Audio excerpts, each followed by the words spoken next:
It's now my pleasure to introduce my colleague on the roundtable, Terry Williams. Terry is the Executive Vice President and Chief Population Health, Corporate and Government Affairs Officer for Atrium Health. And Terry will introduce and moderate the first panel. Terry.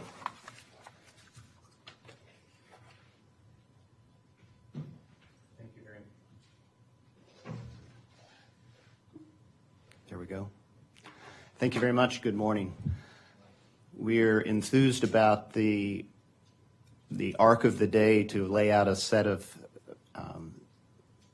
situations and innovations across the country that are really driving change in some new ways, and hope that it will encourage each of us to attempt some new partnerships and ways to move forward. Let me give you a little bit of a feel for the arc of the agenda for the day. So we will start.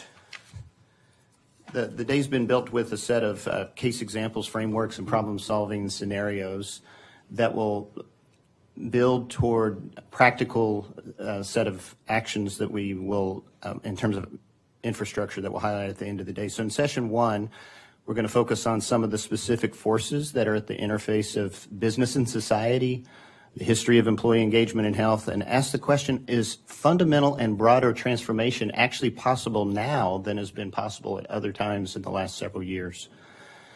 We'll also hear from an author and editor of the Surgeon General's report, as well as recent evidence that furthering social good is actually good for business. It's our desire that the day will have very practical examples as well as inspiration, and so we have what we're calling 3 consecutive relays that build on one another with specific examples in communities, with companies that have stepped forward, and with other types of organizations and nonprofits that are working to drive positive change. So relay, the first relay will be focused on stories of how business structures are being transformed to support workers in terms of work environment, increasing voice, enhanced benefits, and even shared ownership.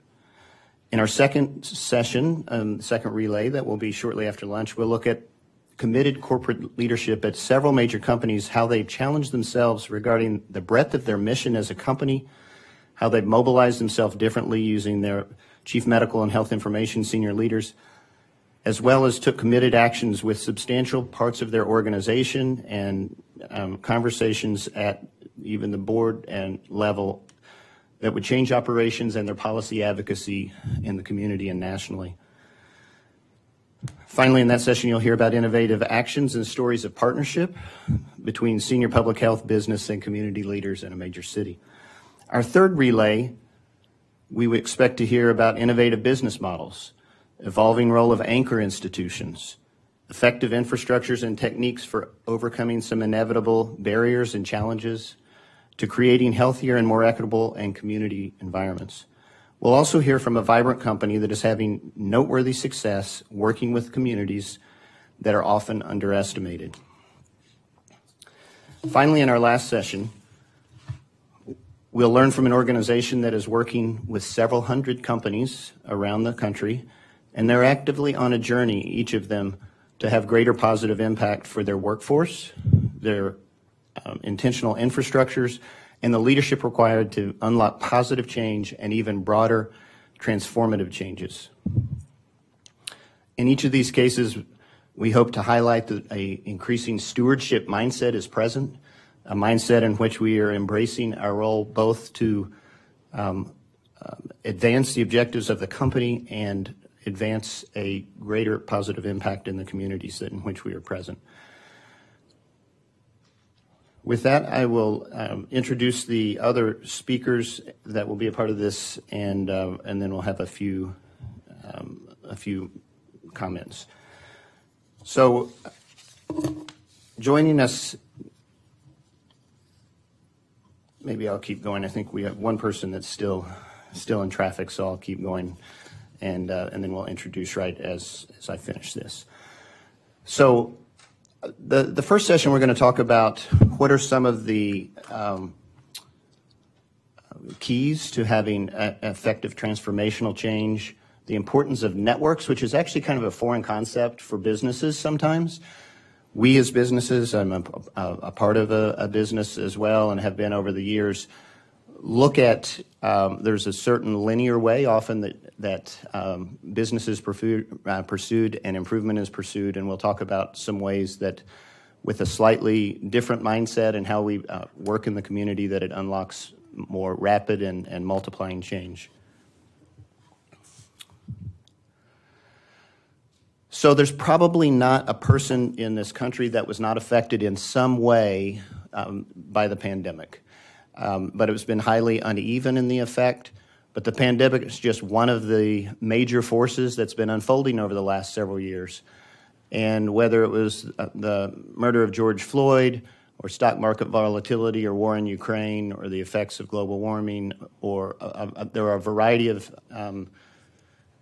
pressures that have caused us to think differently. And also, it's well documented that this socially conscious generation that's rising now has new expectations for what would be happening at work, what would be happening in the places that they choose to work. And so there's actually that. So that's led to a lot of trauma. There's a second pandemic on mental health, as well as a disproportionate impact on marginalized communities, the Great Resignation. And then that ultimately has led to a variety of responses. So some of those responses are changing expectations from the workforce in terms of what it means to have fulfilling employment and what it means to be in partnership with business. Changes in terms of proactive actions by businesses internally and externally in the community, an increasing resolve to reduce disparities. I've talked with several CEOs, and part of my doctoral work has been interviewing a number of them, and several have actually paused and said, if I don't make an impact on disparities in my community while I'm sitting in this very responsible chair, I will not have actually accomplished what I should have with my life. That's how deeply they have been affected by the last 2 or 3 years and are thinking differently about what their role is as CEOs.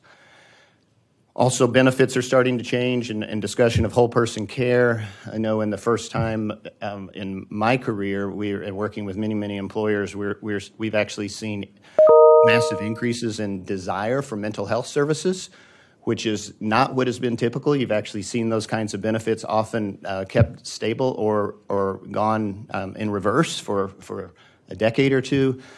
A great emphasis on health equity has been more in the consciousness at many levels, and then starting to see a lot more, and you're going to hear from experts today on how health and investment in communities, not just good business, but it is good business and not just reactionary to some of the pressures. So in other words, there are visionary leaders you're going to hear from today and around the country who believe it's the right thing to do, not because they're pressured, but because they believe they should. The reason I highlight all this is for transformation to occur, which is if you were to contrast the fact that we have all of these pressures, we also have costs of health at such a high level in this country, then you start to ask, well, and OECD data would say we're kind of middle of the pack in terms of the results that are produced in this country in terms of health, and that would be for Western industrialized nations. Then you start saying transformation is necessary because of the number of things that need to change. So perhaps to talk for a minute about why might now actually be a more opportunistic time for transformation than in other times in the past. And it's because, and just a little bit of I recognize in this room this concept is quite common, but we have a variety of people virtually. I want to make sure in terms of verbiage that of all the factors that contribute to someone's health, healthcare plays an absolutely critical role. In fact, many lives were saved during the pandemic and on a daily basis because of healthcare. However, social determinants or drivers of health are a massively huge part of what actually affects someone's health. And so many of the things that you'll hear from today are a discussion about what is the work that we can do as individuals and as businesses to affect social determinants of health and the larger contribution to society.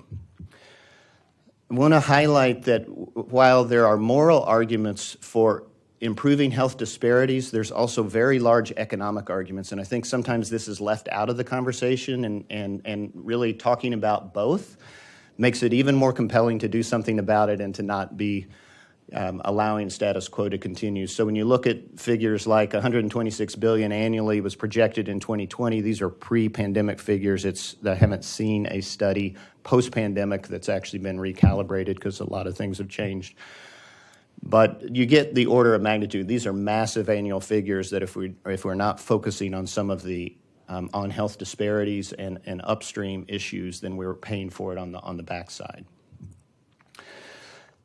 A quick word about some of the transformation truisms that, for me, lead me to say this is a time that I think we have the opportunity to have more change, positive, aligned than maybe in our lifetimes. And here are some of the transformation truisms that I think that may apply here. So one is, for transformation to occur, you need confronting reality to occur with a variety of participants. Otherwise, status quo is what will typically be perpetuated. We have a lot of, as you saw in my previous slide, we have a lot of various entities, segments of society, and individuals who have reached a confronting reality moment. Second, in order for transformation to occur, you need concentrated actions by a diverse set of parties. If it's not diverse, it's single-threaded, it won't be transformation. It might be a good work, and yet it likely will not stick. So you'll see a lot of change around the country that has been mobilized for a few years. It runs out of funding and it stops, and it's often because there weren't enough pieces moving at the same time. Architecture actually does matter. So the sequence of some of the steps and the timing to have concentrated change. I don't want to confuse this, though, with complexity theory that would say you have to live into the change, and a lot of what we're talking about is complex. So it's complex, not complicated. In the business world, many of the things that we're asked to solve, and in our daily lives and our occupations, we are often given complicated things to solve, which means if you focus your energy on it, you can come up with a plan. You can know when to turn right and left and actually predict a lot of the steps in advance. In complex theory, you can't know all of the junctures in the road before you start. You have to be willing to step into it, even though risk still exists, and learn as you go. Participants must be heard, or that you will actually get what's called an amygdala hijack in the brain. This is hardwired in the brain, that if we're under threat, our brain actually reacts. It releases cortisol and epinephrine, and you'll get a defensive response. And so this isn't just about allowing voices to be heard and courtesy, although that all applies, but it's about allowing an environment so that you actually can come to the table to focus on problem solving together. And then the last point I'll make is that it's important in large-scale change and transformation to differentiate problems to be solved that actually has an answer that we can see in it from polarities that need to be managed. And otherwise, you can spend a lot of time trying to get to an answer instead of getting to a homeostasis that can be balanced. Then finally, if you add all of these up and take a step back and think of all the parts of society that are right now looking for change or improvement, that's part of what would lead us to believe that we have an opportunity over the next few years to actually have larger transformation besides lots of individual powerfully impacting works. A couple of quick comments about networks. Networks is not a structure that is often used by businesses. Businesses are typically set up around a certain set of players that are bound together by employment.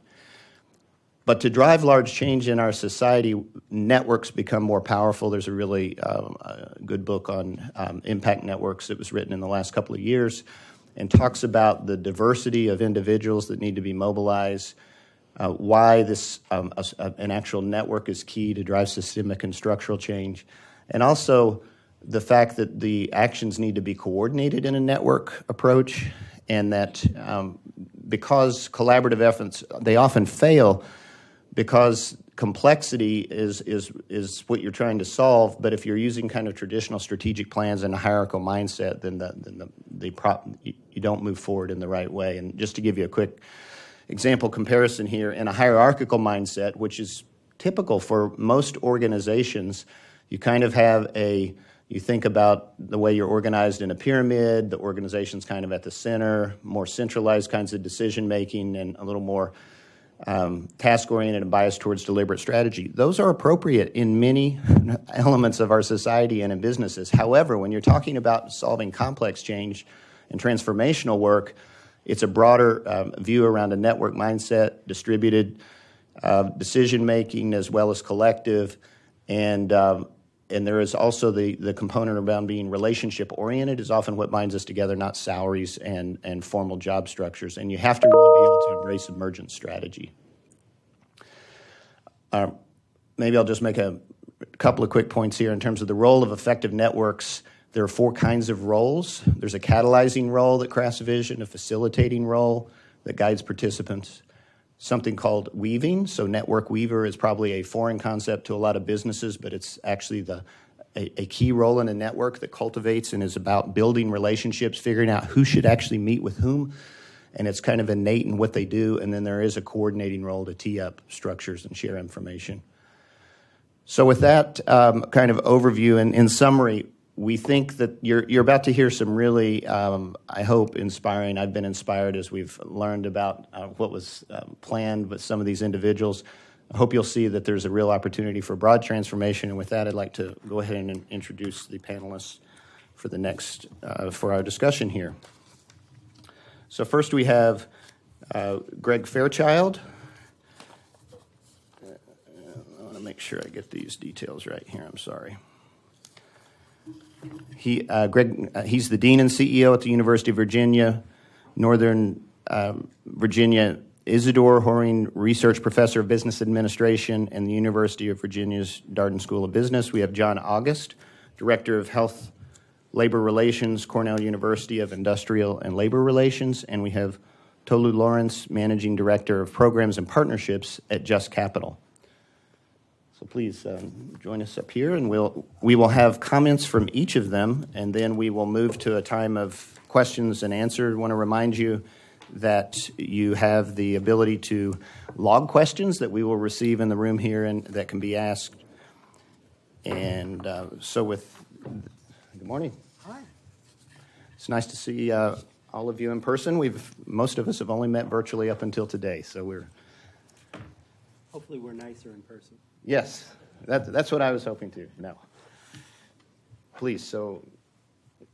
Would you like me to start? Yes, that would be Terrific. Good morning. Yeah, let me get the mic on. I'm Greg Fairchild. It's good to see all of you, and, I really want to thank our friends at Alina and other friends who have brought us here today. It's only my second time being in a convening like this. I'm from a business school. And just so I get a sense of who's in the room, how many of you are business scholars? That's what I anticipated. And how many of you are from the public health field? And that's also what I anticipated. There are a few others' hands that weren't here. It's good for me then to talk a little bit about how I came to be involved in the Surgeon General's report. Talk a little bit about some of the things I learned as a business scholar about what's similar from the field of business, but really what is different. And in fact, ways that we had to learn to translate with each other so that we could understand what each other were trying to say.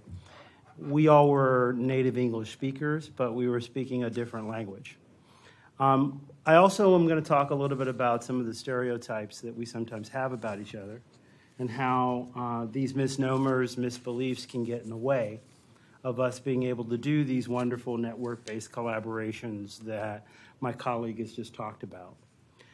Finally, I'll say a little bit about the notion that if we are to try to bring together a set of individuals from across coalitions to do systemic change, then we have to rethink some of the assumptions we have about what happens and doesn't happen in our society. And I'd appreciate your questions, suggestions, challenges, disagreements, all the above. So first, by way of story, I'll tell you that I'm probably the least likely person in this room to ever be on a Surgeon General's report. When I was starting out as a doctoral student in business, let it suffice to say that the Surgeon General, I had seen one of these things that was huge. Let it suffice to say that this was not the literature I was asked to read as a doctoral student, nor was it the type of thing that I find cited in the reference journals that we use. That being said, that's probably the first statement that's important. The disparate worlds from an academic standpoint don't touch each other. We don't read each other's journals. We don't read each other's materials. So then why did I make it into this group?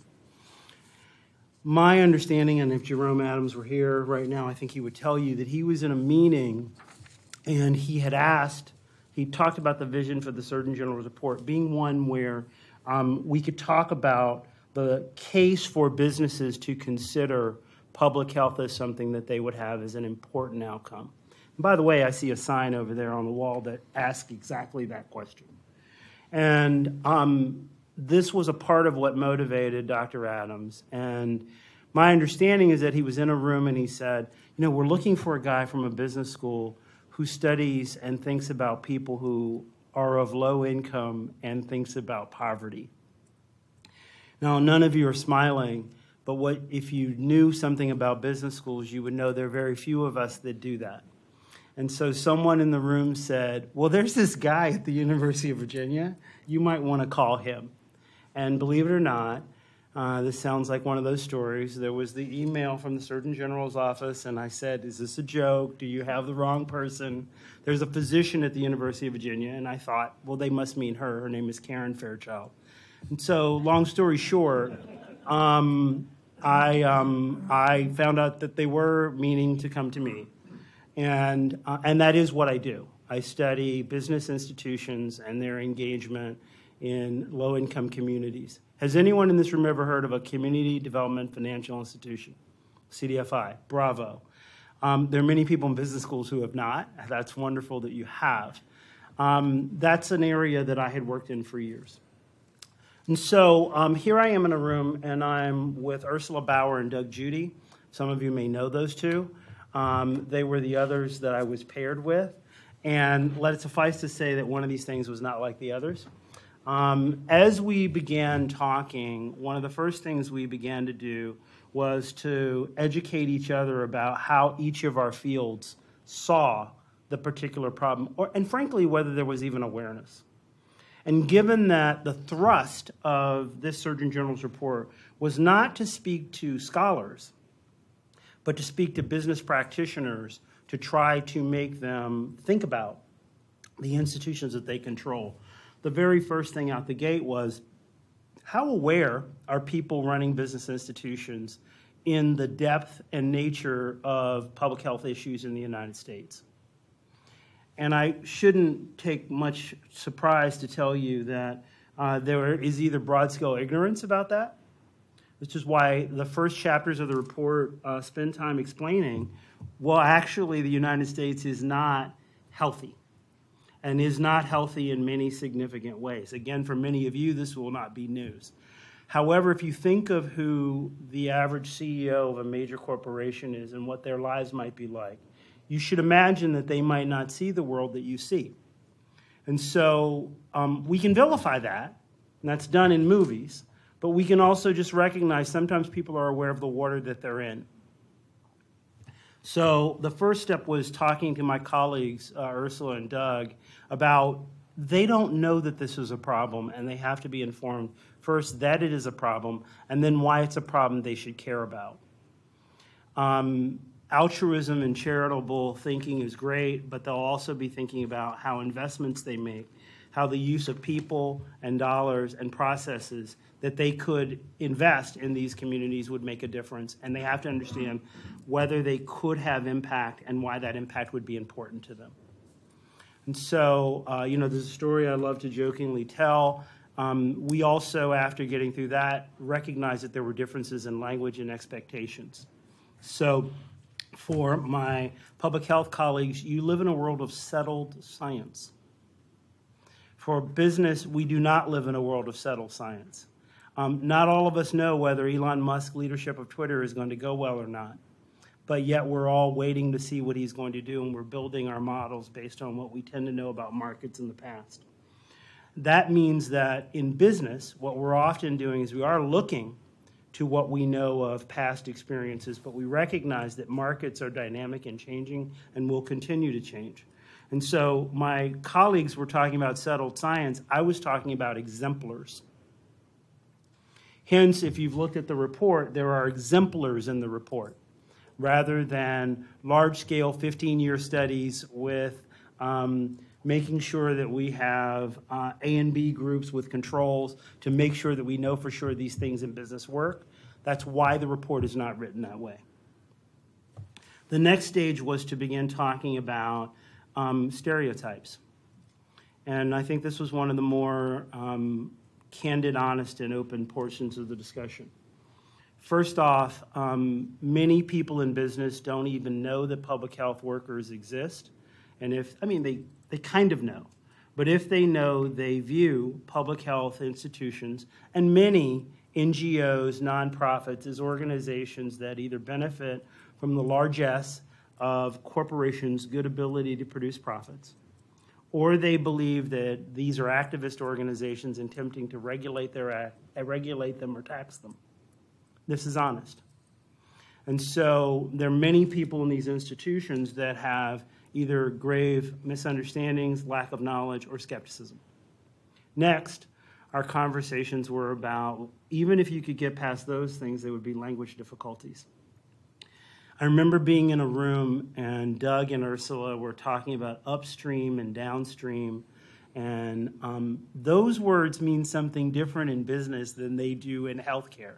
They started talking about a baby being in a river and a river coming down with water, and I was like, what is that? That's not what those words mean in my world.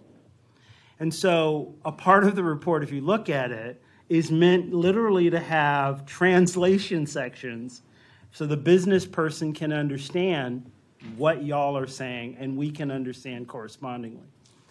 Stereotypes. I mentioned stereotypes some business people have, and not all of us, but some business people have of institutions that are in the nonprofit NGO sector.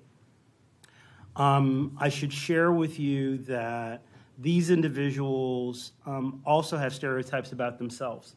I find it interesting that in the American zeitgeist, in a Bond movie now, it's often the case that the villain is no longer someone from a third world country or from the Soviet Union. They're a business person. And there is a belief in our society that business people are driven purely by the effort to produce more profits at the expense of everything else. You all know this. These are extremes. They're caricatures, but caricatures work because they're believable. Now, the truth of the matter, as one who operates in the business sector, is there is grave ignorance about the depth of public health and the issues being faced. But having said that, people get up every day and go to work, and they live in communities, the communities we're all in, and they actually do care about the communities, but they're very busy focused on something else. So with that in mind, the report was designed to not only show the exemplars, but to break through the notion that there weren't business leaders that did care about and work in these topics. That's why the exemplars are structured this way.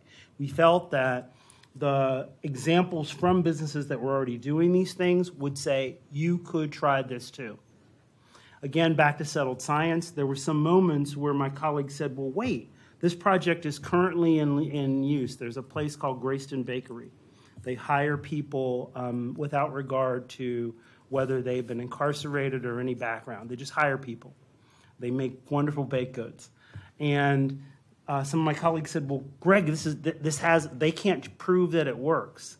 And I said, well, we're not at a point where that's true. What we do in business is we look at what other firms do, and we begin to imitate and determine whether it works or doesn't as it goes along. We take those risks prior to having settled science.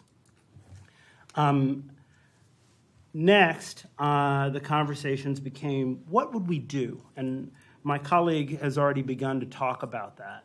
We began to talk about institutions that are either bridging between business institutions and the public health sector, or we began to talk about institutions within business that could be places where you could enter the discussion about the public health crisis. And by that, I do want to take a second when I use that word, public health crisis. I want to point out that that was something you all likely knew and understood deeply. And again, it's something that I think many people in business, by virtue of inequality in America, segregation in America, and a feeling that those who have money because they're better, and those who are having public health problems are having them because they're recalcitrant in their behaviors. These are strong belief systems. Anyone's trained in neoclassical economics, as many business people either have been trained or just believe inherently. It's almost like a religion. These individuals believe that people have money because they're better. The markets show that. They make the money they do because of who they are, and the other people who aren't making that are who they are. And so when we wrote the report, we also kept in mind that belief system and how we had to move against it. The reason I bring up crisis is because there were moments, there's this word in business we call the burning platform. Maybe some of you have heard it. This word means you have to have, it's common jargon in business, that you have to have a burning platform that induces people to consider institutional and organizational change. There has to be something burning to get them to move. Now, from a context standpoint, we began those discussions with Ursula, Doug, and I, and the Surgeon General's team before COVID. And I should let you know that there was a meeting, and if Ursula and Doug were here, they would tell you. There was a meeting where we said, you know, wouldn't it be interesting if there were something we had as an example that would prove that we're all in this together? That was said in a meeting. And COVID came. And all of a sudden, our report was needing to be prepared while COVID was underway. Some of you know what Dr. Adams' life was like during that period. But let it suffice to say that we had to rethink some of the sections of the report, but we also had to recognize that the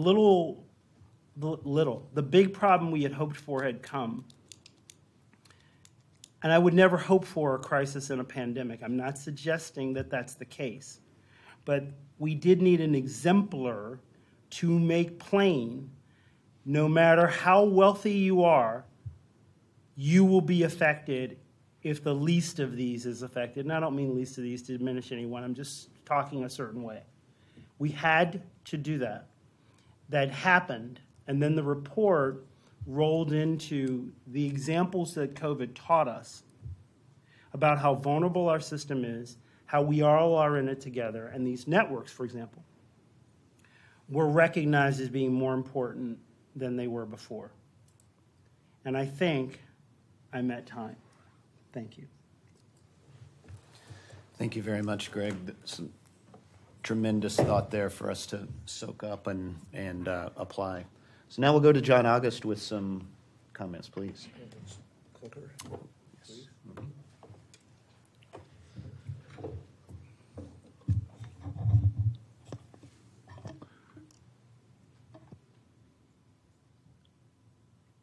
Good morning.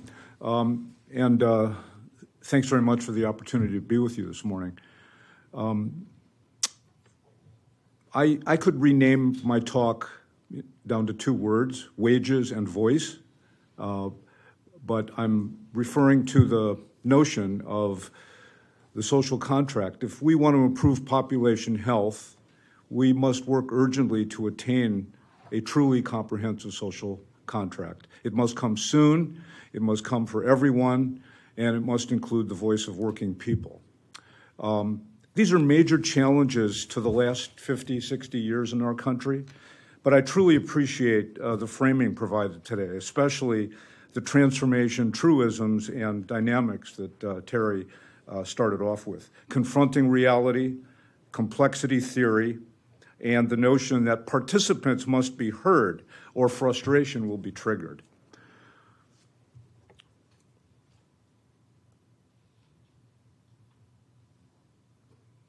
How'd you get this to work?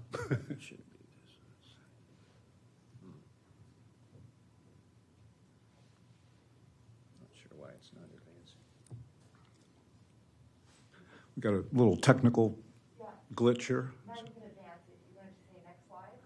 You want to do it? Okay, thank you. I think we can all agree that the well-being of our people is central to freedom. Well-being includes all aspects of health, physical and psychological, with low levels of stress and high levels of security and safety. But from 1762 to the present, when Rousseau coined the notion of the social contract, we've only come close to that in this country for a very brief period of time, once.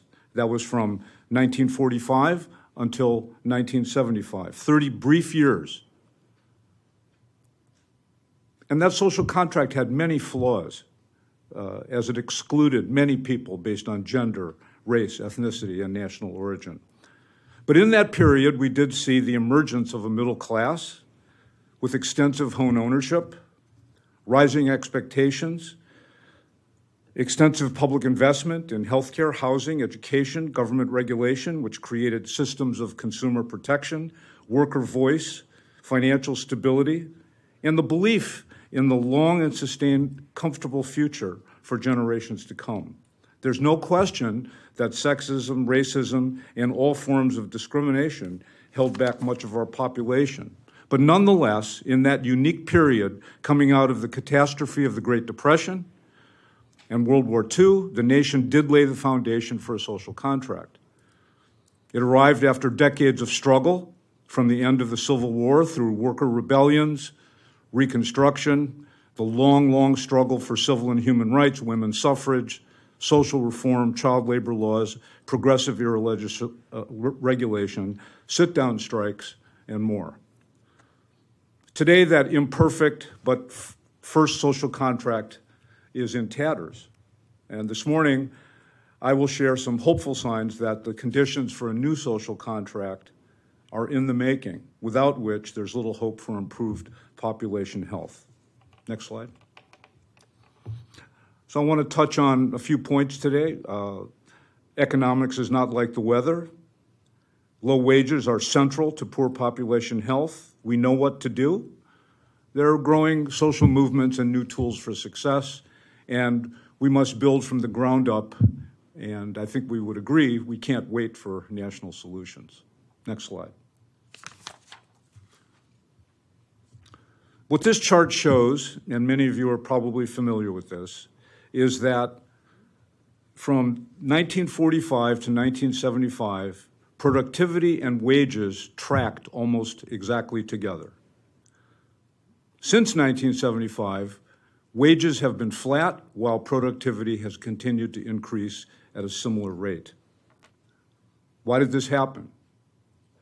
Well, starting in the late 1970s, policymakers began dismantling all the policy bulwarks helping to ensure that typical workers' wages grew with productivity. Excess unemployment was tolerated, raises in federal minimum wage became smaller and rarer, labor law failed to keep pace with growing employer hostility to unions, tax rates on top incomes were lowered, anti-worker deregulatory pushes from the deregulation of the trucking and airline industries to the retreat of antitrust policy to the dismantling of financial regulation and more. Since 1975, for a variety of complex and interrelated dynamics, including deregulation, trickle-down neoliberalism, technology, globalized markets and labor, intense competition, and more, the nation is today in a frightful state. I think history will record this period as policy. It's not like the weather. Next slide. In this next chart, we add a red line to the previous chart.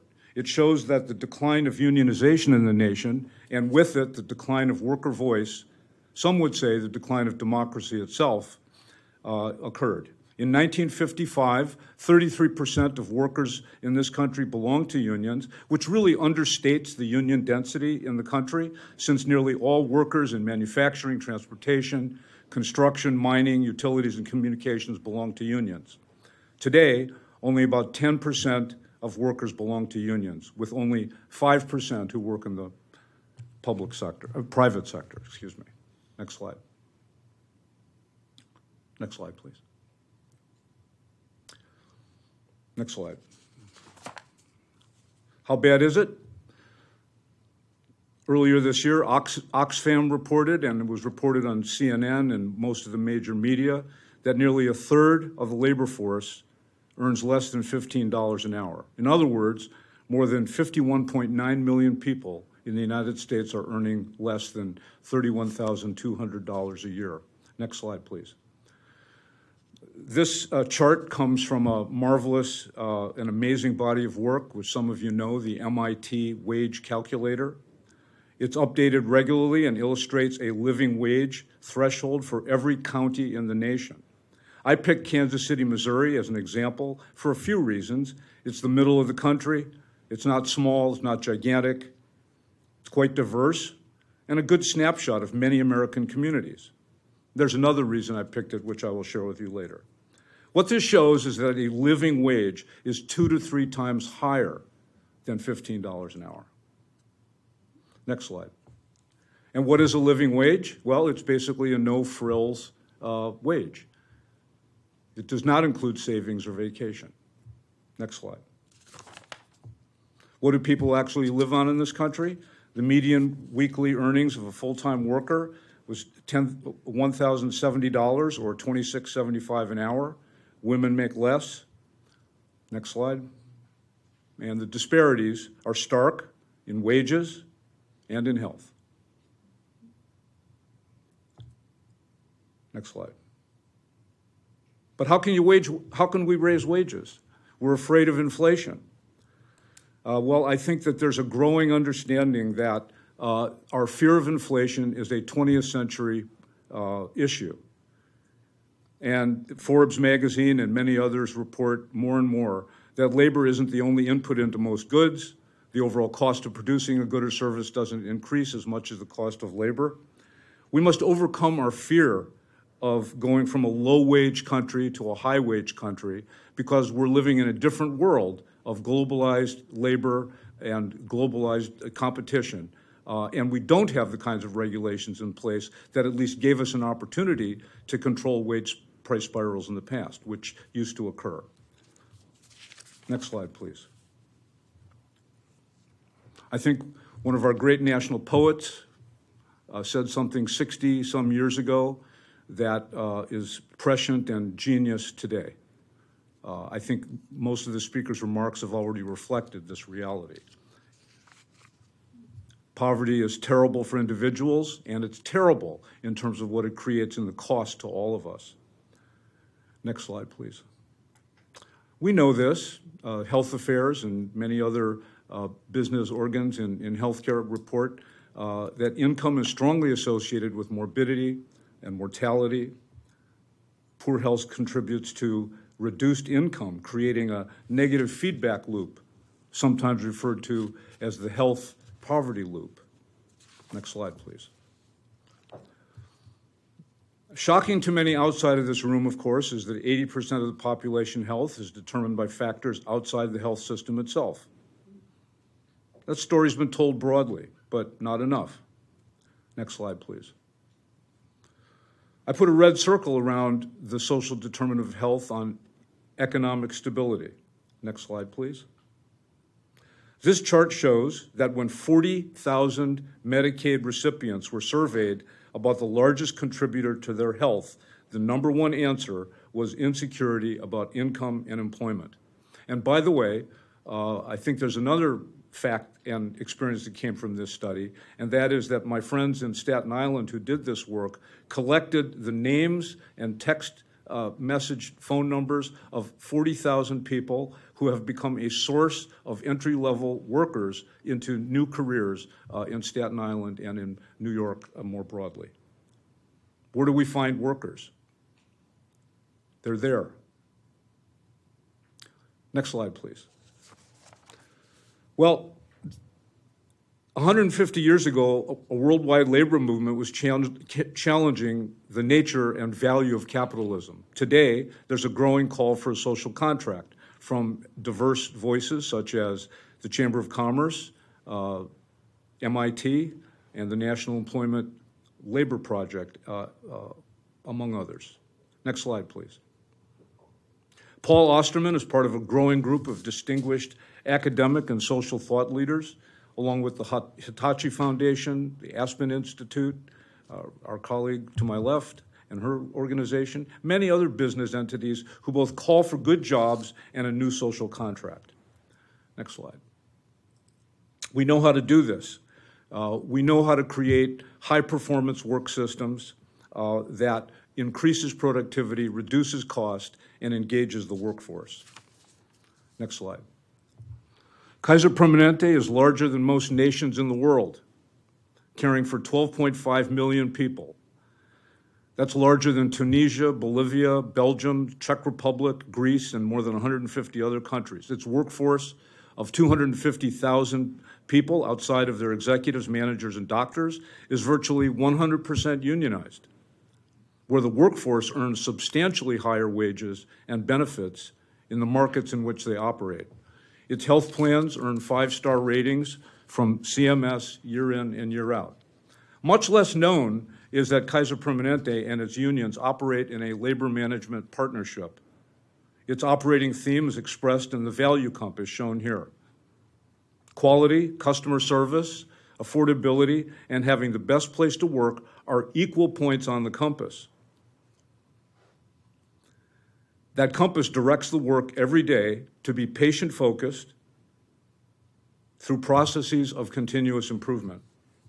It's consistent with ideas derived from Deming, and the enterprise organization must be based on quality.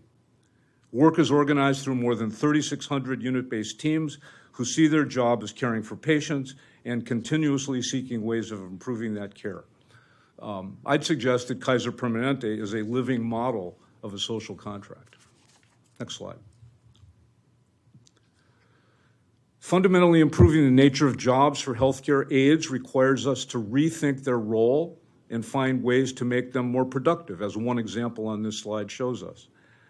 A strategy along these lines has the potential to create a margin for improving wages and hours and developing career ladders. In Washington State, all home care aides must successfully pass 75 hours of training. Their wages have gone to $37,000 a year, more than double what most home care aides earn across the country. This program came through dialogue between providers, unions, advocates, and government. Next slide, please. The call for fundamental change is upon us. Wilma Liebman, the former chairman of the National Labor Relations Board, sees the moment that we are in as some of the most dynamic and active thought in the last 100 years in our country. Next slide. We have to remember that the National Labor Relations Act has been around since 1935, and there have been no positive changes in that law since.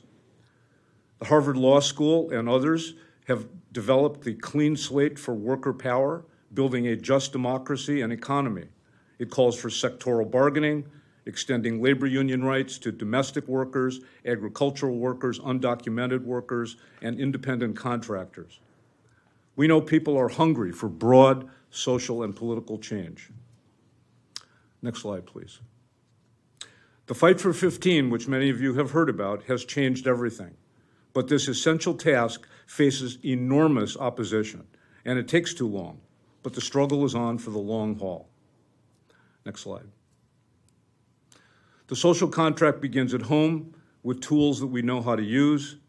Community comes to the table. That means finance, employers, civic organizations, workers and their unions, to create a shared vision for a healthy community, to use interest-based dialogue to identify mutual interest and mutual solutions, to negotiate outside of traditional boundaries, and focus and measure on quality outcomes. We should commit to democratic principles and power sharing, and don't wait for national solutions. Next slide, please. I want to share this brief video with you.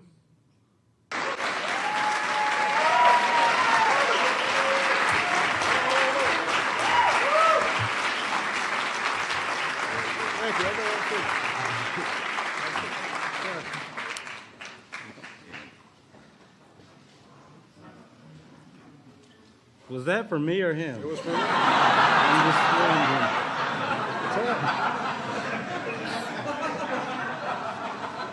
wondering. Thank you, guys. I'm just so excited to be here, and most excited for the reason we're all here, and starting the convo, like you can see at the bottom there. My name is Terrence Wise, and I'm a 36-year-old, second-generation fast food worker. The first generation is right here in the second row, my mom. That is the first generation.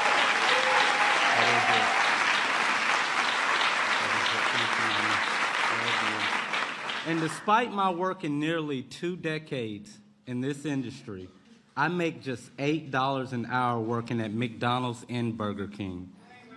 That ain't right. My fiance is a home health care worker. She's been working in that industry. Well, she's been working in home health care for 12 years and makes $10 an hour, taking care of some of the most vulnerable citizens in this nation.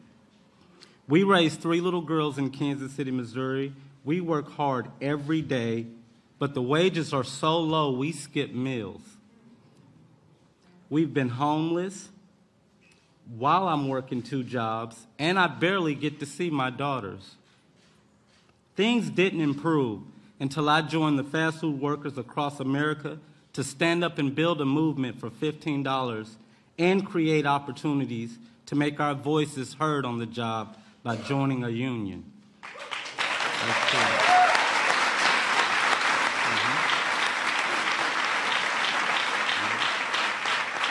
And I have seen firsthand how we are heard and how we make change when workers like us in this room stick together.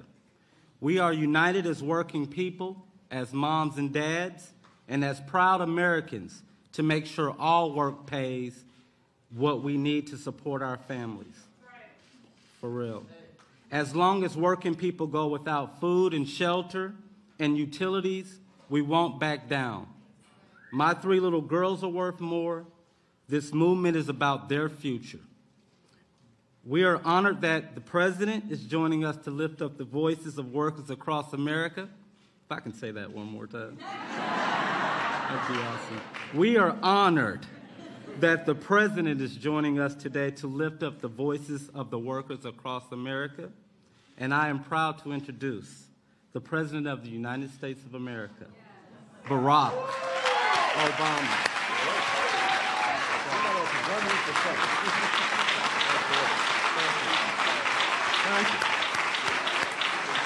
Thank you. Thank you so much. Thank you so much. Well, everybody please have a seat. Welcome to the White House. Let me offer at the outset the observation that Terrence could run for something. But we're so grateful to you for sharing your story, for everything you're doing to organize and inspire Americans across the country. You already recognized your mom, Joanne, another fast food worker who's come up today from South Carolina. This is actually a remarkable moment. Neither of them make enough money to be able to afford to travel much. So this is the first time Terrence and Joanne have seen each other in 10 years. 10 years apart because they don't earn enough to be able to just hop on a plane and visit each other. The only problem I have with this story is that I am not sure that Joanne is old enough to actually be Terrence's mom, based on how she's looking there. Their story describes why we wanted to have this summit. Their story describes why workers need a voice.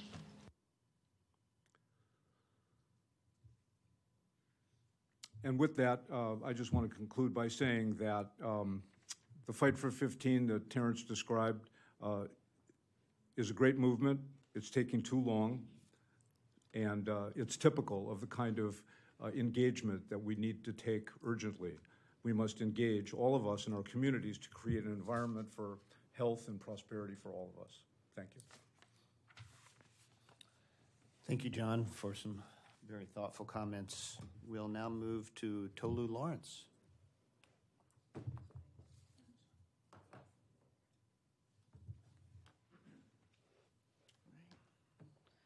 Good morning.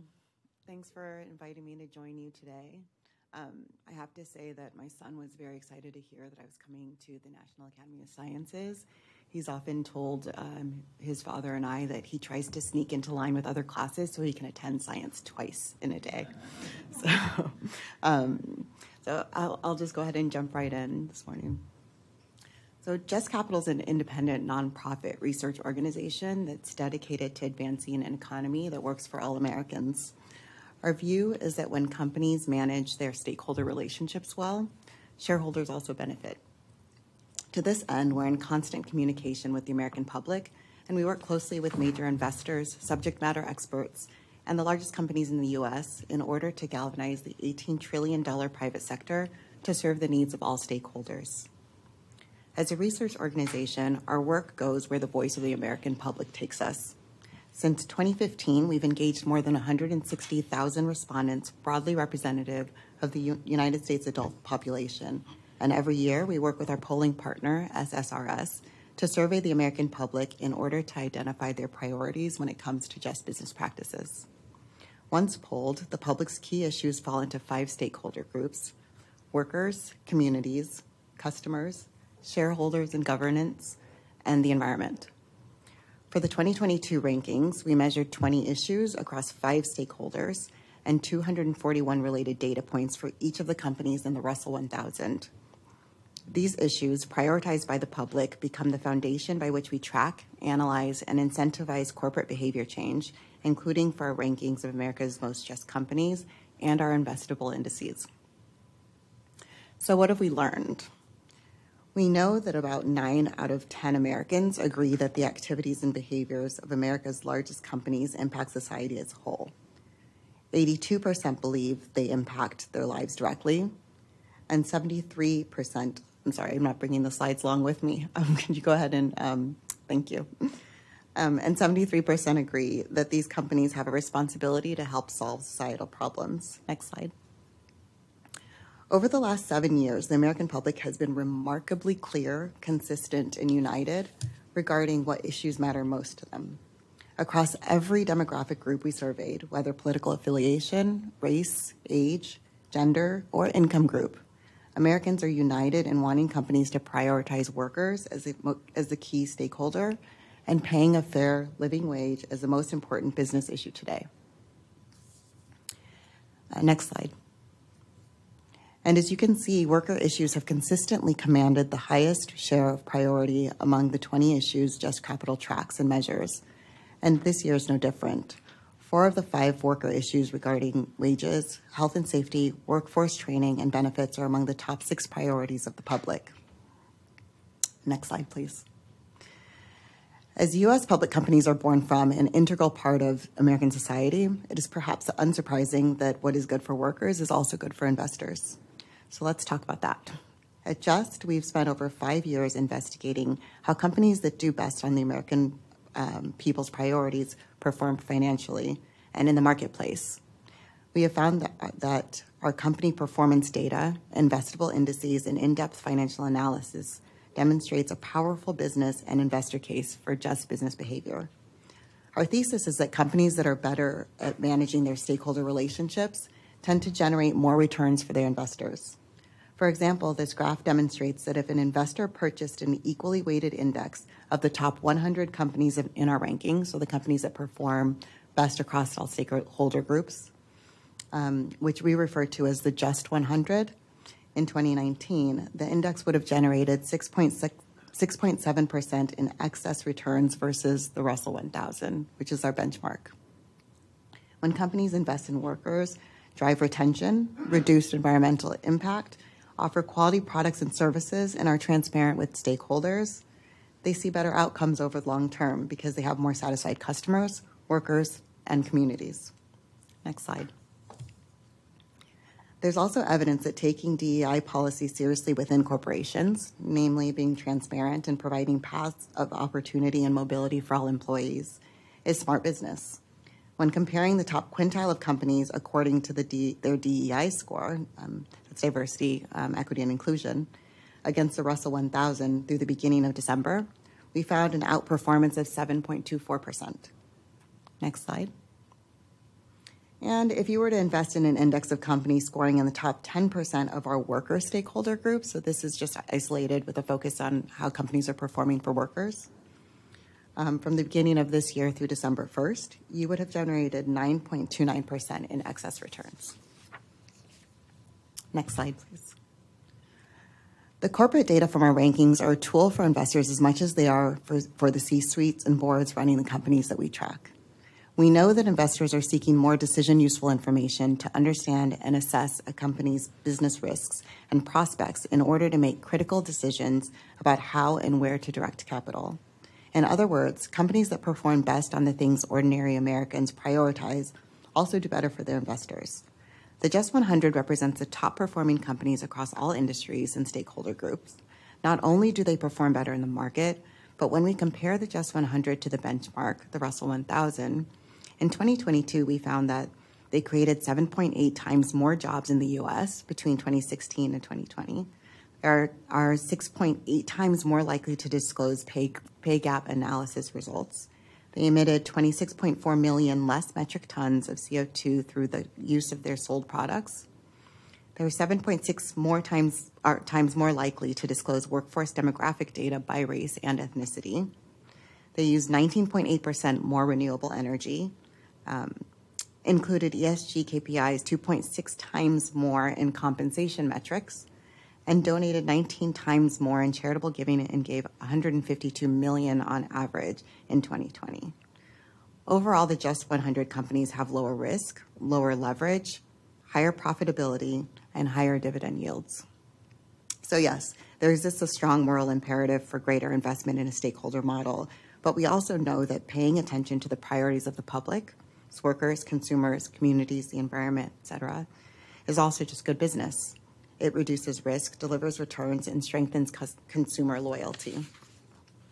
Next slide. Finally, how do we leverage our data and investor case to drive impact? Under our Just Jobs program and in alignment with our polling, we work directly with companies interested in moving the needle to advance equity and well-being for workers. Working with partners to support communities in measuring, understanding, and meeting the needs of workers and their families. We leverage our Just Jobs scorecard, which tracks job quality on an annual basis. And we're developing investment tools, strategic communications, and spotlights, which are really focused on driving competition and amplifying leading practices or exemplars, as Greg mentioned earlier. Next slide, please. And just as an example of this, our Worker Financial Wellness Initiative, in partnership with PayPal, the Good Jobs Institute, and Financial Health Network, poses a question to participating companies, which is, do you know if your workers are getting by and getting ahead? Participating in the initiative are 13 member companies, 6 of which are private members. The member companies employ 1 out of every 176 American workers. Since the launch of the initiative, 12 of the 13 members have completed worker financial wellness assessments to better understand how their employees are faring. And all have actively participated in our community of practice, with many having taken steps to increase wages for employees. About 5 of the companies have increased wages for employees. A number of them have introduced flexible benefit offerings, and all apply peer learnings within their organizations to advance internal progress. And this is a little bit of what Greg was mentioning earlier around imitating and and then determining whether or not it works. So we found success in identifying and supporting internal champions, in making the investor case and business case to provide a tool for champions within the organizations to be able to encourage leadership to take action, addressing demands of an inflationary environment, creating connections across cohort participants, building resources and opportunities for worker storytelling to be able to really humanize the impact of the work that we're doing. And year after year, we continue to confirm that companies that prioritize their stakeholder relationships, that prioritize workers that they employ, have more success recruiting, advancing, and retaining workers, and also generating more return for investors.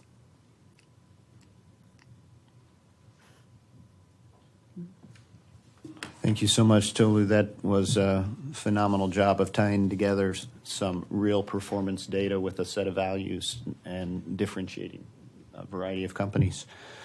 So in just a moment, we will take questions from the audience, either here or online. But to get the questions going for just a second, one of the topics that was teed up a moment ago was about the timeliness, and really John was asking about a new time for a new social contract and commented that the Chamber of Commerce, MIT, and others are calling for such. And I'd like to hear from Greg, is this concept of the new social contract, what are the kinds of conversations that would be happening in businesses that are seriously considering this kind of work?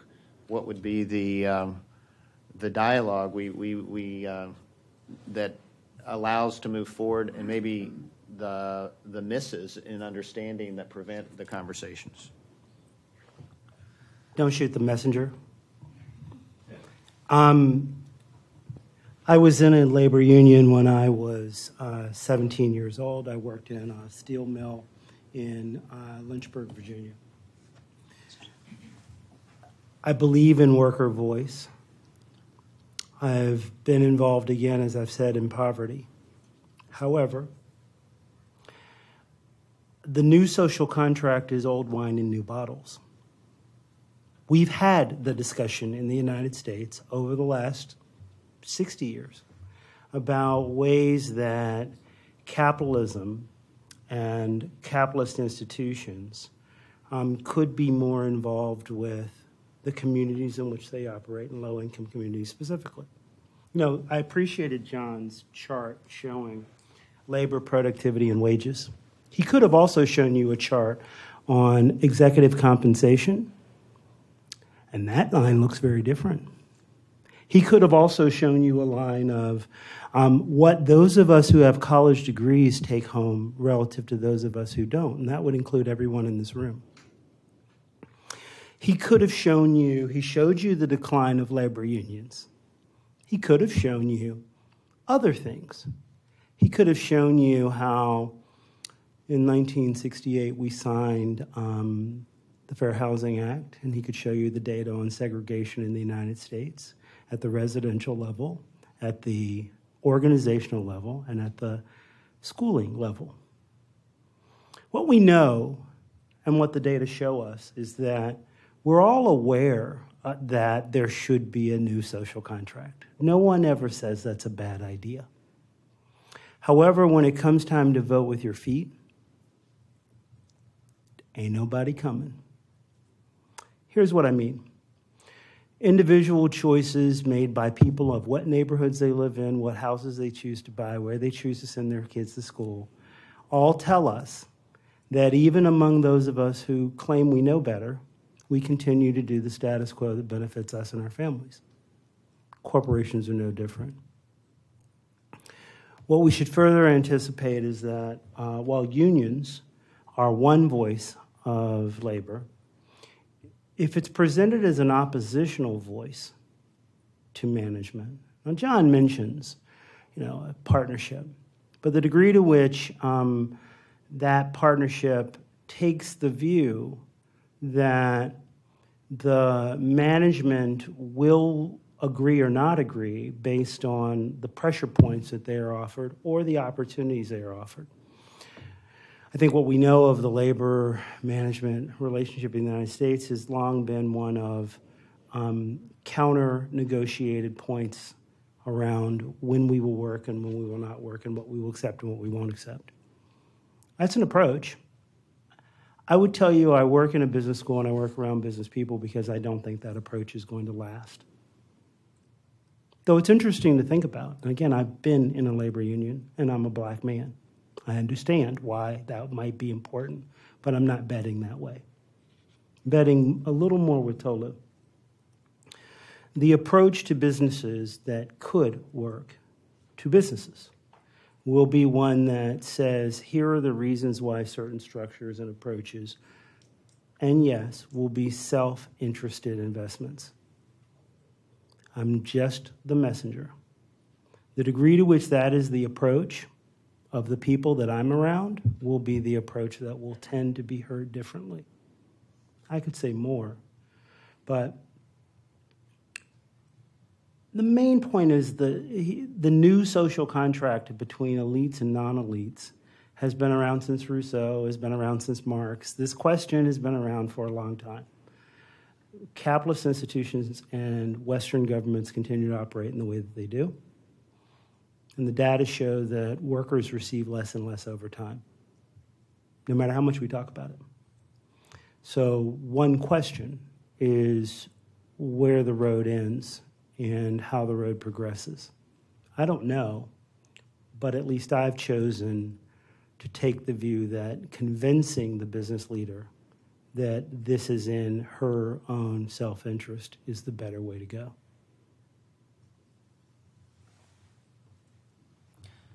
Are we ready with questions from either in the room or online?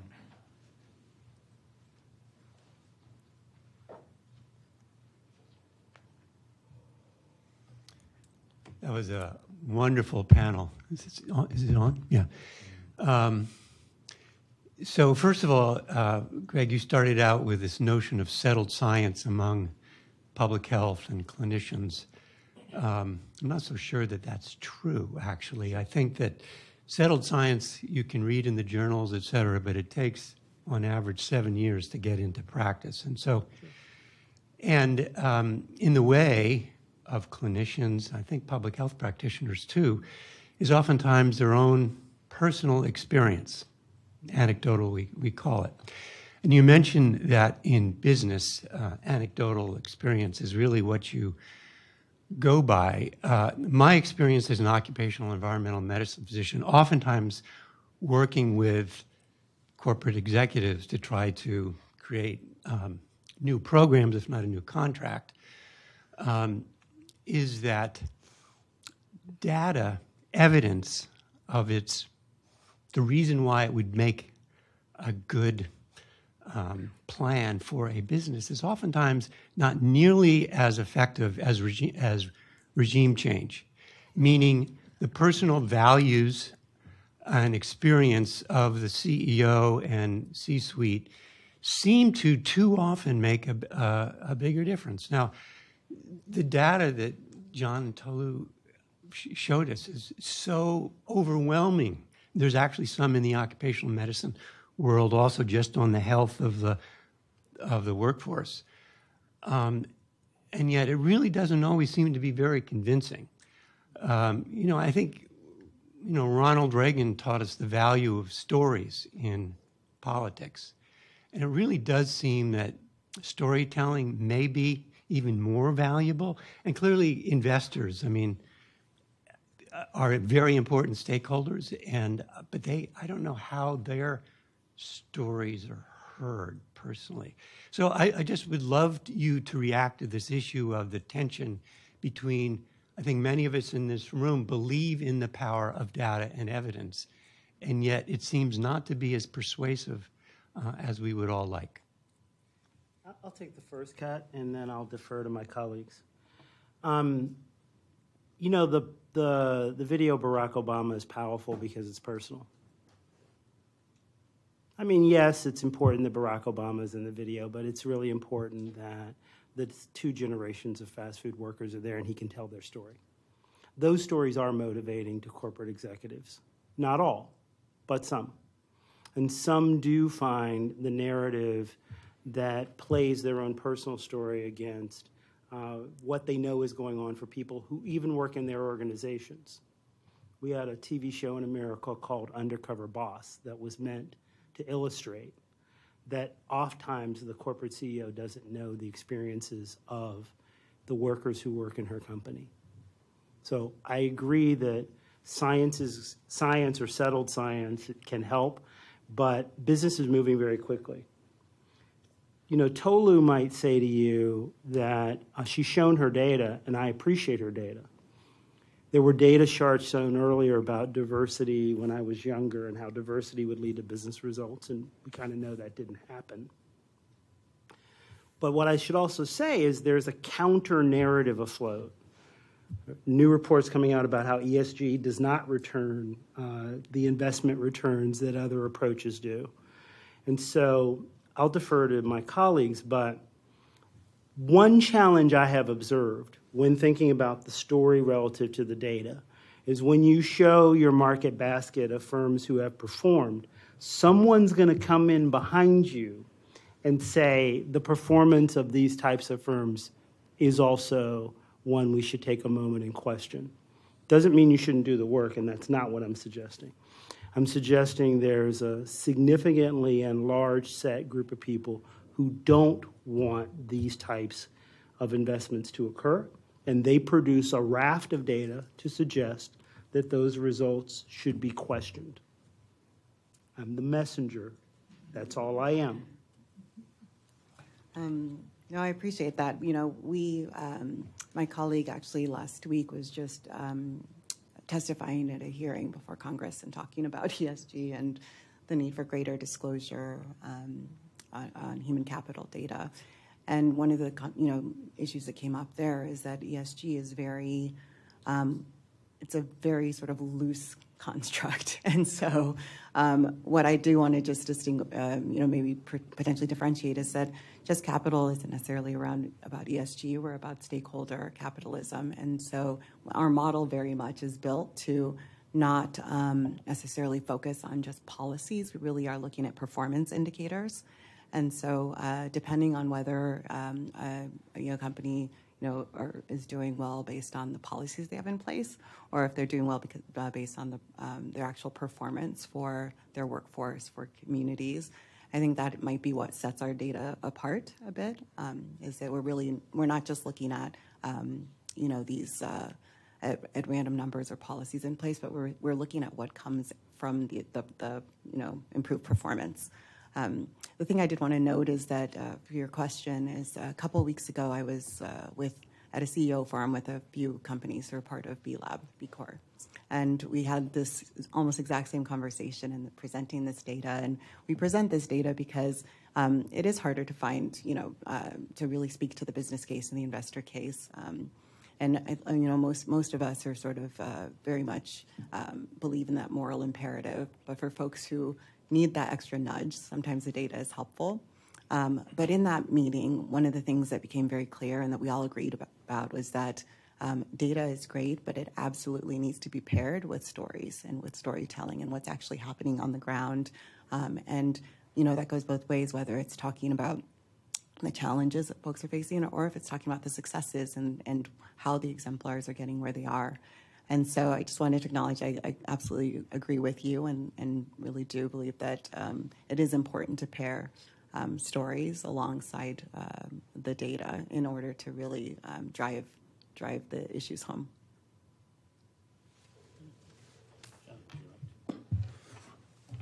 Yeah, I love the importance of storytelling, and ultimately it is the most persuasive. It is what people listen to. So I think there is a great story in everything we've said here, and I want to put it in context, and that is that I think the story is, can we create products, services, outcomes based on quality? Is our GDP something that can be measured by quality? And I think that's the story. And I think that we actually do know how to do this. Many people in this room actually practice the idea that we must measure quality as opposed to only productivity, or how productivity actually is a part of quality. I would also say this, that part of the story is that just like in all of the events that led up to the New Deal, it was decades of knockdown struggle. I don't know if we're headed for that again. We probably should be.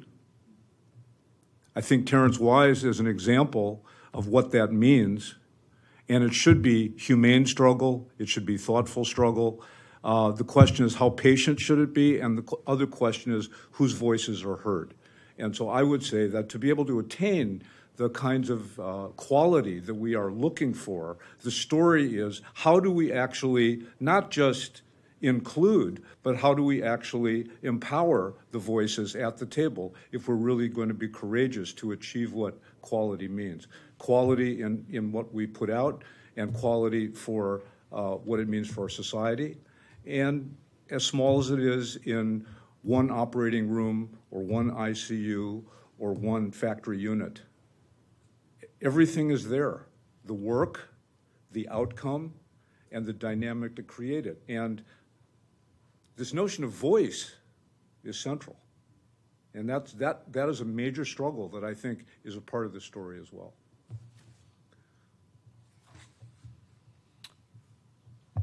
Okay.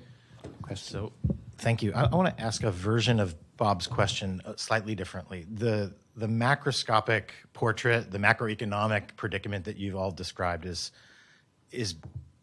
been pretty clear for decades, and all of you have been in circumstances where there are innovators in different situations who sort of look at the pull of muscle memory of doing what they've always done, but they also end up under certain circumstances breaking from business as usual and trying to do things a little differently. And there are a mix of reasons and motivations. I'm wondering if you could help us understand what you see as some of the conditions that allow for those innovators in an industry that has taught them mental models and stereotypes and stories about what it takes to do this.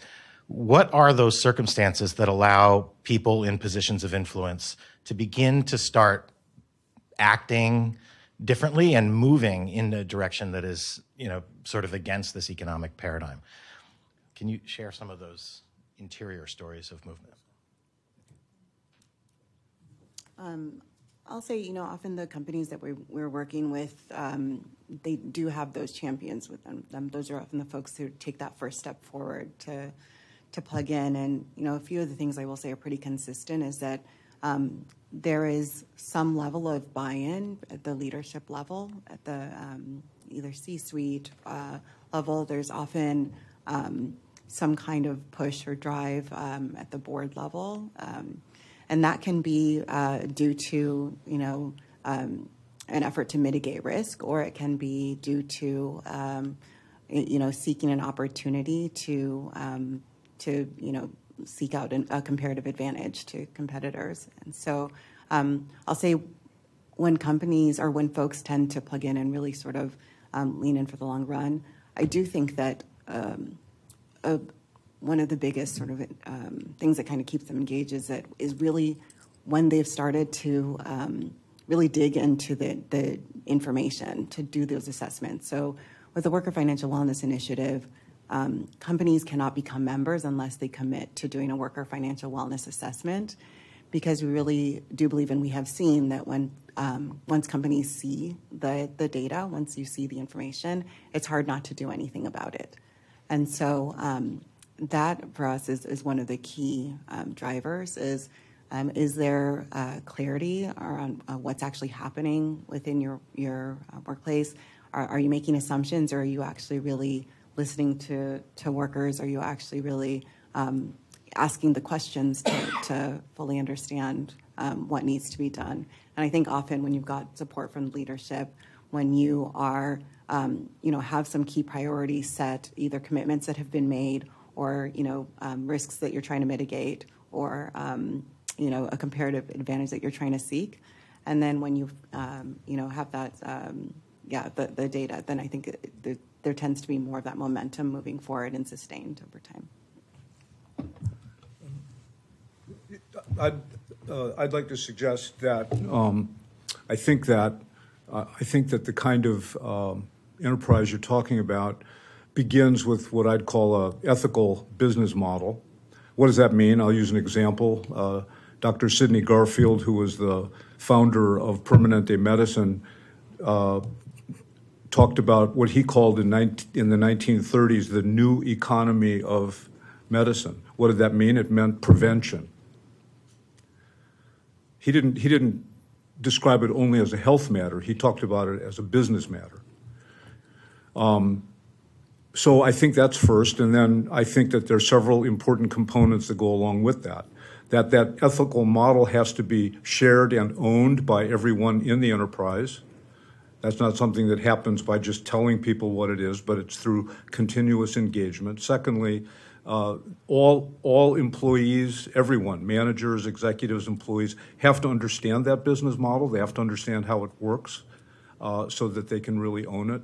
And then I think decision-making needs to shift to a process that I think many are familiar with, but people don't practice enough, and that's interest-based dialogue, where mutual interest is the foundation for change and solutions.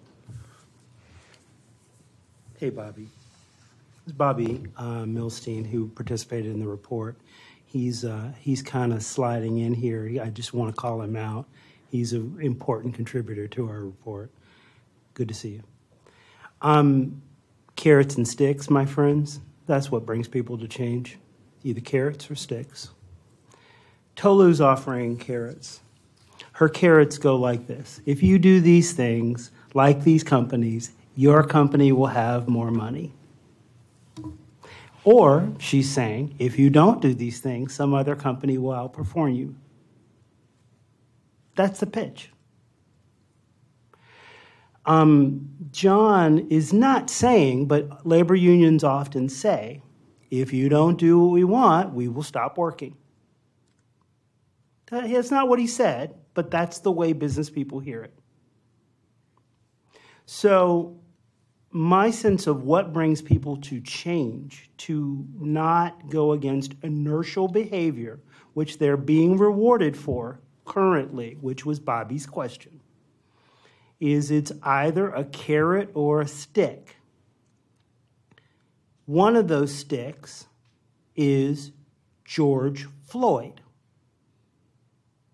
If a man in Minneapolis gets killed, a lot of corporations decide that they want to re-examine their diversity, equity, and inclusion policies, and they want to spend a lot of money in the communities in which they operate. I am really sorry that that is the state of affairs, but as one involved in business and business education for some time, diversity, equity, and inclusion has been around for at least 2 decades and was not doing much at all. But all of a sudden, George Floyd happened, and now everybody wanted to get on board. Some of you are nodding. This is the harsh truth. Stick, COVID. Without sticks, people usually don't decide to change their behavior. It's either carrots or sticks. Thank you. A couple of comments I'll add to that is in interviews with CEOs that in the last couple of years, as I've been asking what's led you to do things very differently in the way you're leading, there has been some moment of, and maybe it was triggered by a stick, but some have actually had a moment of epiphany that when it's a one-on-one interview and they could have said anything and nothing was going in the press, they said, I actually have thought differently about what my role is as a leader and in life, right? And so I want to leave some space for that to be occurring because that allows some common ground to be found. The other 2 or 3 things that have stood out is often the discussion, because it's so central to the way the corporation works, it's actually board retreats where there's space created to talk. It's not just about the typical board agenda of cranking through an hour or 2 and approving, but it's a real step aside and think thoughtfully. Some corporations are, and I know we did this in ours, literally every leader has a change in incentives on what they're supposed to be thinking about and doing and measured on to actually affect equity. And when you start mobilizing people different, even around incentives, a lot of things start to change. And then the other is, and we haven't talked a lot about it today, we've alluded to it, but because there's risk in doing things differently, there's also a powerful benefit to multi-industry or multi-sectoral partnerships where CEOs and communities come together and they say, you know what, we're going to do something about having healthy food or a grocery store, and we are going to simultaneously commit to backstop the loans, to buy groceries and have them delivered to our own cafeterias there for the next 2 years so that there's a revenue stream that allows that grocery store to get off. And so by the simultaneous commitment of multiple CEOs, they now are not any one shouldering it. And I think what happens, what I've seen is after they've done that once or twice, they get more bold to do it more. And that's sort of a anti-business thought sometimes, that to get sort of wrapped up in the complexity of working with others because it's easier to kind of have your own agenda. But once that has been experienced and you realize, wow, that actually worked, it can happen again. So I think all of those things in answer to Bobby Milstein's question, yes. So I have a couple of questions from the web. There's actually about a dozen of them, but there were a couple of people who asked, what's in it for the sector? What's the burning platform? What's going to push them in this direction? I think those questions have sort of been answered. And then somebody said, how big a factor is the CEO's legacy concern that Terry Williams mentioned? What's the relative weight of different factors at play? This is from John Clymer. Thank you. Somebody want to? I didn't quite hear this. So the question, go ahead. I guess it depends on the CEO. Ultimately, CEOs get to keep their jobs because, in publicly traded firms, let me qualify. A CEO gets to keep her job because the stock price keeps going up. If she doesn't keep the stock price going up, she's likely not going to keep her job. Full stop.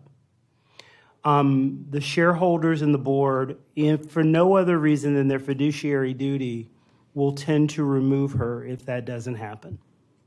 A lot of things can happen that keep her, but in general, these will be the things, and it is to put it this way, it's the keystone metric that CEOs are evaluated on.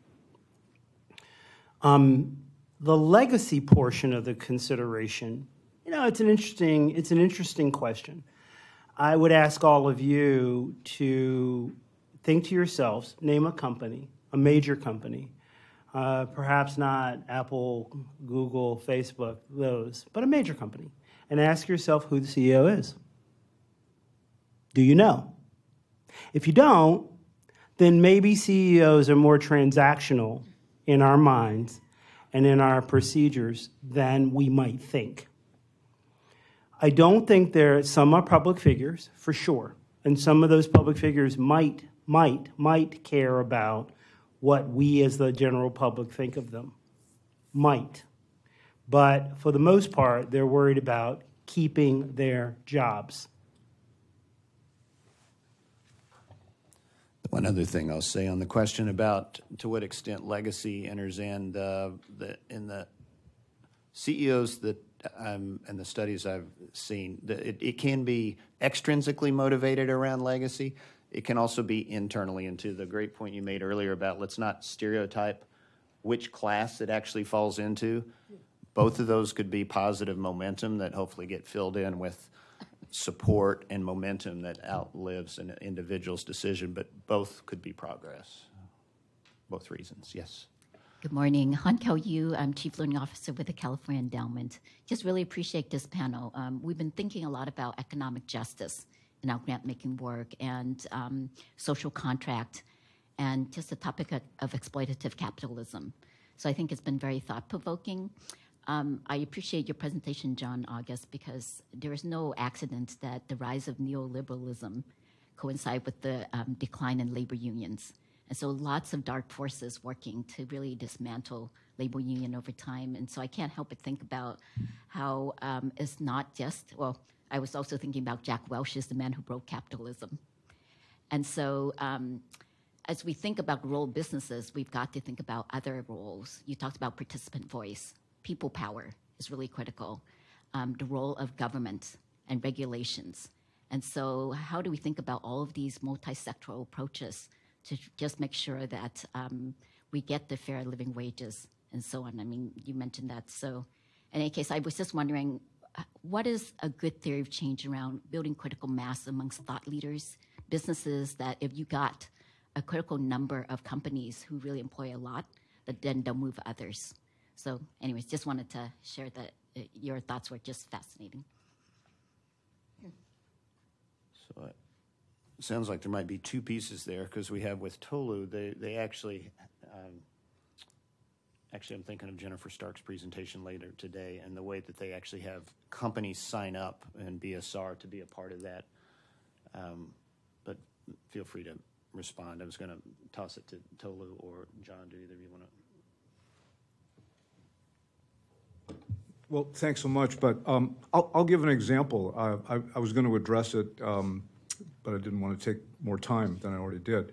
And that is that I'm sure you're aware that Governor Newsom recently signed a law that creates one of the first true sectoral bargaining situations in U.S. history since, the 1950s. And that is he and the legislature signed a law which creates a fast food council, which would cover 550,000 workers in California, and it would determine wages, working conditions, curbs on sexual harassment, and other very important dynamics that happen in those types of workplaces. That legislation is on hold because citizens have mounted an initiative to stop it. I would say that that's a tremendous point of inflection in terms of how the sixth largest economy in the world has actually passed legislation to bring all parties to a table to confront the reality of the lives of 550,000 people in California and what that could mean for other industries. So I think that these tensions are probably healthy, but I think that forces have to promote more and more of them for the social contract to become a living dynamic in people's lives. And that's an example that I think is probably a kitchen table discussion all across California. Let me agree. One of the areas I worked in for years was targeted private equity, and CalSTRS and CalPERS were leaders in that and have been for 20 years. At the same time, I live in an America that is increasingly not like California. Other endowments did not follow California, New York, or Texas in the way that those first initiatives, which were very aligned with what Just Capital does, they did not deploy their alternative asset dollars and endowment dollars in the same way that the state of California did, even though the state of California had the example and had results, by the way. The America I live in is increasingly bifurcated between the coast and the center. And the America I live in, as inspiring as it may be, I don't see it flying in Oklahoma. I don't see it flying in Nebraska. I don't see it flying in Florida even. The America I live in is not trending toward agreement that these left-leaning approaches are the ones that the country will take on. Again, I'm not saying that I agree. I'm very liberal myself. But the world I live in is one where we're fighting it out in elections. We're fighting it out in policies. We have a Supreme Court that is arrayed the way that it is. An expectation that a new, with all respect, that a new Deal is coming down the pipe, I don't see it. Not in this country. You got to let me respond to this.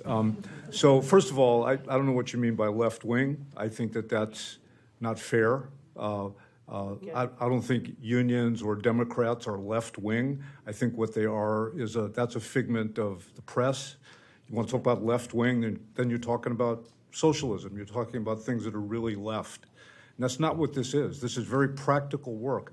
And a lot of things fly outside of California. Remember a couple summers ago when the teachers were on strike in Arkansas and Oklahoma and Colorado, and they led with, "We are out here for the kids, and we are out here for ourselves," and they won in pretty deeply red states. So I think that the issue is more, what are the issues, who are the voices, how are the stories told?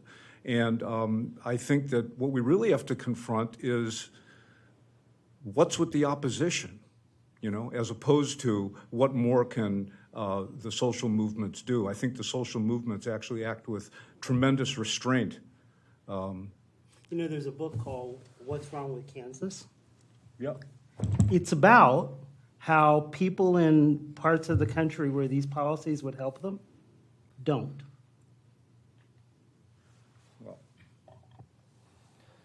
Okay, we've had a terrific first session today. We will rejoin promptly at 11 Eastern. We'll take a break now and rejoin with a set of 3 relays that will dig into some places of innovation around the country. And thank you so much for joining us.